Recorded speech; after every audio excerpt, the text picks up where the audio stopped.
18वीं लोकसभा का पहला सत्र 18 या 19 जून से शुरू हो सकता है। नवनिर्वाचित सांसद लेंगे शपथ। 22 जून को दोनों सदनों के संयुक्त अधिवेशन को संबोधित करेंगे राष्ट्रपति। शपथ के अगले दिन है एक्शन में नरेंद्र मोदी पीएमओ पहुंचकर संभाला प्रधानमंत्री पद का कार्यभार। पहली फाइल पर किए हस्ताक्षर। प्रधानमंत्री मोदी ने किसान सम्मान निधि की 17वीं किश्त जारी की। 9 करोड़ 30 लाख किसानों के खातों में आएंगे 20,000 करोड़ रुपए। देश में एक बार फिर मोदी सरकार। नरेंद्र मोदी ने कल तीसरी बार ली प्रधानमंत्री पद की शपथ।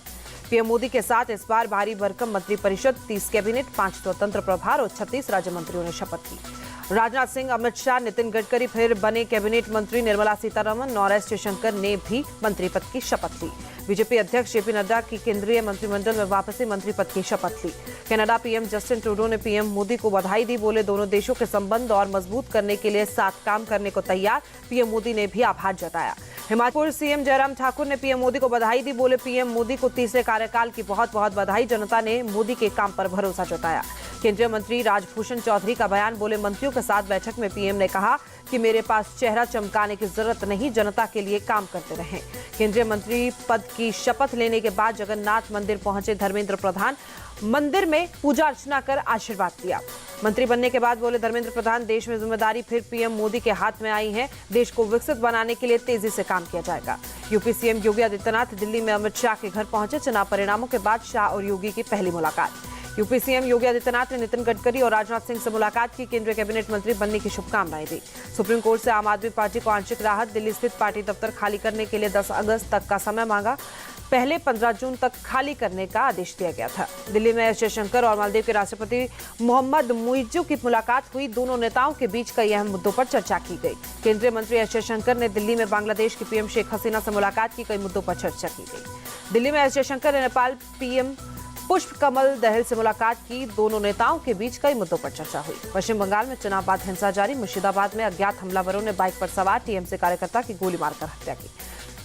रियासी में बस पर हुए आतंकी हमले को लेकर राजौरी में स्थानीय लोगों का प्रदर्शन। ताबड़तोड़ फायरिंग के बाद अनियंत्रित होकर खाई में गिरी बस। 9 लोगों की मौत हुई थी। जम्मू कश्मीर के रियासी में आतंकी हमले के बाद सुरक्षा बलों का सर्च ऑपरेशन जारी।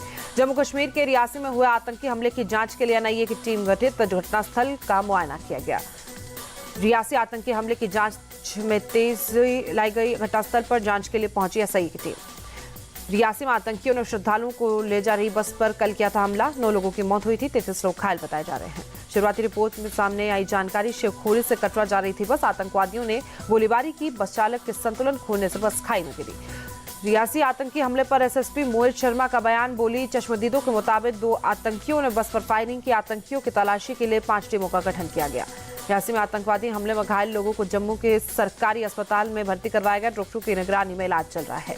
आतंकी हमले का शिकार होने से पहले बस का सीसीटीवी फुटेज सामने आया। हमले से ठीक पहले उस इलाके से जाते हुए दिख रही है बस। रियासी में हुआ आतंकी हमले के सबूत जुटाने के लिए घटनास्थल पर पहुंची एफएसएल की टीम। कल आतंकियों ने तीर्थयात्रियों से भरी बस को निशाना बनाया था। प्रधानमंत्री नरेंद्र मोदी ने रियासी में हुए हमले की जानकारी ली। जम्मू कश्मीर के उपराज्यपाल मनोज सिन्हा से बात कर पूरे हालात का जायजा लिया। रियासी आतंकी हमले पर उपराज्यपाल मनोज सिन्हा ने जताया दुख। मुआवजे का ऐलान किया। मृतकों के परिजनों को 10-10 लाख और घायलों को 50-50 हजार का मुआवजा। मणिपुर के कांगपोकपी में सीएम बीरेन सिंह की एडवांस सुरक्षा टीम पर हमला। हिंसा प्रभावित इलाके जिरीबाम जाते वक्त संदिग्ध उग्रवादियों ने हमला किया। सीएम के सुरक्षा काफिले पर उग्रवादियों ने अंधाधुंध फायरिंग की। पुलिस की भी जवाबी फायरिंग। कई पुलिसकर्मी घायल। लखनऊ में अवैध निर्माण पर प्रशासन की कार्रवाई। अवैध दुकान और मकान पर चला प्रशासन का बुलडोजर। दिल्ली में गर्मी के बीच भीषण जल संकट। संजय कैंप इलाके में टैंकरों के आते ही लोगों में मची अफरा तफरी। दिल्ली के जल संकट पर नहीं थम रही सियासत। आम आदमी पार्टी बोली बीजेपी को नेगेटिव पॉलिटिक्स बंद करने की जरूरत। दिल्ली के हिस्से का पानी दे हरियाणा। दिल्ली जल संकट को लेकर मंत्री आतिशी ने कहा हरियाणा एससी के आदेश के बाद भी पानी नहीं छोड़ा जा रहा। आतिशी ने उपराज्यपाल से भी मुलाकात की। नीट परीक्षा रिजल्ट के धांधली को लेकर जयपुर में एबीवीपी के छात्रों ने प्रदर्शन किया। मामले की जांच और दोबारा परीक्षा कराने की मांग की। दिल्ली के गाजीपुर में बस और डंपर की टक्कर। 3 लोगों की मौके पर मौत, 13 लोग घायल। दिल्ली के मॉइस नगर में तेज रफ्तार ऑडी कार ने 2 लोगों को टक्कर मारी। हादसे में 1 की मौत। यूपी के अमरोहा में दर्दनाक सड़क हादसा। 2 कार आपस में भिड़ी, 4 लोगों की मौत। एमपी के देवास में सड़क हादसा। 2 आयशर ट्रक की टक्कर। हादसे में 8 से 10 लोग घायल। 2 बच्चे गंभीर रूप से घायल। मुंबई के पार्कसाइड इलाके में निर्माणाधीन बिल्डिंग का स्लैब गिरा। हादसे में 2 लोगों की मौत। महाराष्ट्र के बीड में पंकजा मुंडे के एक समर्थक ने सुसाइड किया। चुनाव में हार से दुखी पंकजा ने ट्वीट कर दुख भी जताया। मुंबई में अभिनेत्री नूर मायाबिका दास ने सुसाइड किया। पुलिस ने शव को घर से बरामद कर पोस्टमार्टम के लिए भेजा।